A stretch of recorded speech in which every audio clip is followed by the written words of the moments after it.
tout le monde, je me présente, je m'appelle Eve Caron, je suis étudiante en santé animale au Cégep de la Pocatière et durant notre cours de français, il nous a été demandé de présenter une communication à propos d'un sujet complexe.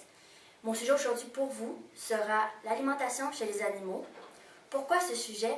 Dans le fond, en tant qu'étudiante en santé animale, je trouve que l'alimentation est très importante chez les animaux, entre autres pour traiter l'obésité, qui est causeur de plusieurs problèmes de santé, soit les problèmes cardiaques, des problèmes de tension ou des problèmes osseux dans ces nourritures.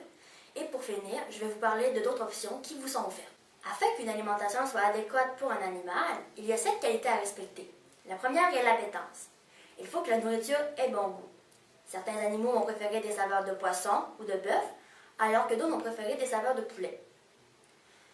Certaines personnes vont croire que les nourritures de table sont plus appétantes pour leur animal. Cependant, ces nourritures engendrent beaucoup de problèmes d'obésité ainsi que des problèmes de tarte. Une deuxième qualité à prendre compte, il faut que cette nourriture soit adaptée à son mode de vie. Par exemple, un animal pédiatrique aura besoin d'une nourriture beaucoup plus grasse qu'un animal gériatrique.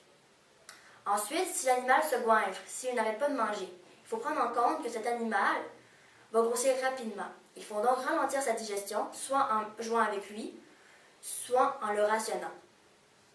Ensuite, il faut que cette nourriture soit équilibrée. Par exemple, un chat va avoir une nourriture beaucoup plus protéinée qu'un chien. Ensuite, il faut que cette nourriture soit suffisante. Cela veut dire qu'elle répond aux besoins énergétiques de maintien de l'animal. Les besoins énergétiques de maintien vont être expliqués plus tard durant la présentation. Ensuite, il faut que cette nourriture soit économique.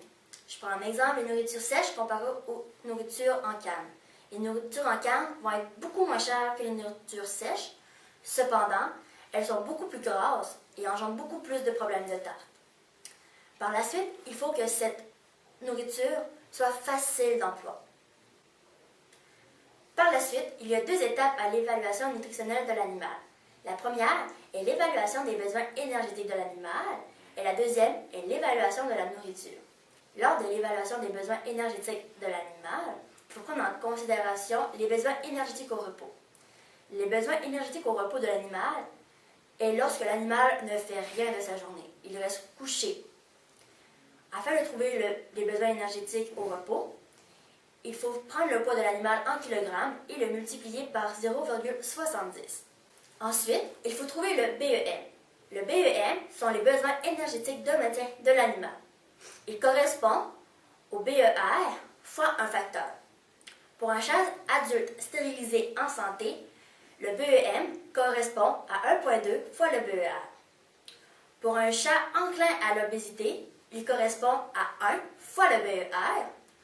Pour un chat qui est en perte de poids, il correspond à 0,8 fois le BER. Et pour un chaton, le BEM correspond à 2,5 fois le BER jusqu'à l'âge adulte, ce qui correspond à 1 an. Pour déterminer le BEM chez le chien, c'est le même principe. Pour un chien en santé adulte et stérilisé, il faut multiplier le BER par 1,6.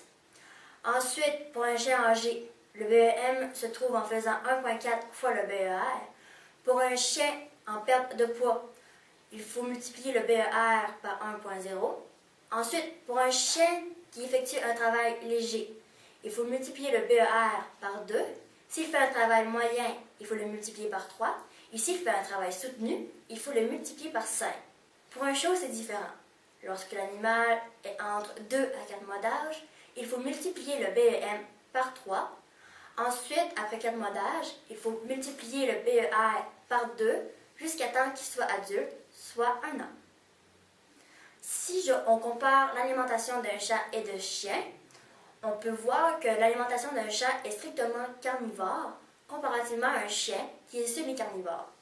Cela veut dire qu'un chien peut manger des légumes ou des fruits comparativement au chat qui va souvent refuser d'en manger. Par la suite, le chat a besoin de 2 fois plus de protéines que le chien, ainsi que plus de matières grasses dans sa nourriture. Le chat a aussi besoin d'un acide aminé essentiel qu'il ne peut produire lui-même. Cet acide aminé est la taurine. On la retrouve souvent dans les tissus des animaux. C'est pour ces raisons qu'il existe des nourritures de chats et de chiens et qu'il faut donner la bonne nourriture à son animal. En second lieu, je vais vous parler des composantes que l'on peut retrouver dans les nourritures de chats et de chiens. Ces nourritures se décomposent en 3 catégories: les glucides, les lipides et les protéines. Les protéines sont souvent indiquées selon leur valeur biologique. La première est le porc, qui est à 93%. La seconde est le poisson à 92%, ensuite le poulet à 91%, l'agneau à 87%, le foie à 78% et le bœuf à 75%. Il faut prendre en considération ici que ce n'est pas parce que le porc est à 93 que l'animal va le préférer. Il faut donc ajuster la nourriture en fonction. Ensuite, les glucides. Les glucides vont souvent se retrouver dans les farines de maïs, les farines de blé ou de gluten, ainsi que les sous-produits de riz, soit le riz moulu, le riz concassé, ainsi que les farines de riz. Souvent, les farines de riz vont être placées en premier lieu sur la valeur nutritionnelle en arrière du sac. Cela veut dire que ces composants sont plus présents dans les nourritures. Lors d'une nutrition chez les animaux, on va privilégier les nourritures à base de viande. Ensuite, les lipides vont souvent se retrouver dans les gras, dans les huiles, dans les beurres ou souvent dans les jaunes d'œufs. Pour finir, je vais vous parler d'une autre option qui vous est offerte, soit les viandes crues. Comme toute nourriture, cette façon de faire a des côtés positifs et des côtés négatifs. L'un des côtés négatifs de cette nourriture est la contamination par bactéries, soit par le campylobactère, le coli et la salmonelle. Les symptômes associés à l'infection par bactéries sont la fièvre, la faiblesse musculaire, l'anorexie, la diarrhée et les vomissements. Beaucoup de ces bactéries sont transmissibles à l'être humain. Cela veut dire que c'est des zoonoses. Elles se transmettent généralement par voie orale, soit par ingestion. Il est donc important que les bols soient lavés et désinfectés, qu'après avoir touché la nourriture, qu'on se lave les mains, et que les surfaces mises en contact avec la viande soient lavées aussi. Il y a donc 6 règles d'hygiène à respecter. La première est de décongeler seulement ce qui est nécessaire pour le repas de l'animal. Ensuite, s'assurer que les jeunes enfants ne touchent pas au bol de l'animal. Ensuite, nettoyer et assainir le bol de l'animal. Par la suite, jeter toute nourriture non consommée après la demi-heure suivant le repas. Se laver les mains et les devants de bras après chaque contact avec la viande crue.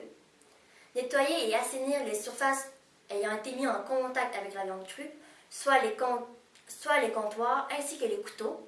Je vous recommande fortement d'aller visiter le site de Profil Canin, une compagnie qui se spécialise en alimentation, qui vous fournira d'excellentes recettes pour votre animal. C'est des recettes qui seront équilibrées et savoureuses. Chacune des informations présentées sur PowerPoint à propos des viandes crues ont été prises sur le site internet de l'alimentation, pêcherie ainsi qu'agriculture du Québec. Pour conclure, on peut en déduire que l'alimentation est très différente chez un chat ou un chien et que ceux-ci ont des besoins nutritionnels différents. Aussi que lorsque l'on donne de la viande crue à son animal, il est important d'avoir une bonne hygiène afin de prévenir la contamination de bactéries. Merci beaucoup pour votre attention et votre écoute.